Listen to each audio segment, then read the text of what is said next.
til 2A's historieskrivning. I sidste uge, der kiggede vi på, hvordan Lasse og Anna de fandt sammen. En rigtig fin kærlighedshistorie. Men i denne uge, der skal vi høre om en anden form for kærlighed. Nemlig hvordan Johannes, han sprang ud af hulen og fandt sin egen seksualitet. Johannes Boysen blev født i Paris, men voksede op i Danmark. Han havde en god barndom, men begyndte i teenagealderen at tvivle på sin seksualitet. I 6. klasse var jeg overbevist om, at jeg var til piger. Langsomt gik det op for mig, at det var jeg ikke.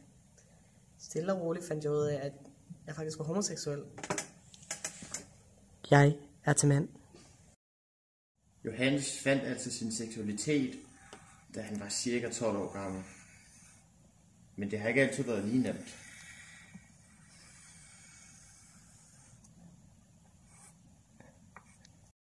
Tilbage i 8. klasse var der en hård type, der ikke kunne acceptere Johannes seksualitet. Men Johannes tog sagen i egen hånd og sparkede ham i skridtet. Oh shit, get hit!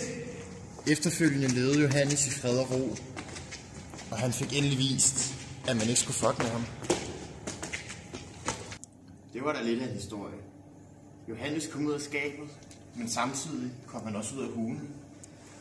Han havde siddet i hulen, til han var cirka 12 år gammel, og han havde kun kunnet forestille sig en verden med kvinder. Men Johannes fik en åbenbaring, og samtidig, med lidt hjælp fra Google, kan man sige, at han fik et indblik i sin helt egen ideelle verden. Tak skal I have. They made a statue of us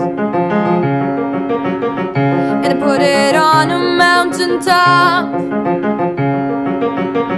Now tourists come and stare at us.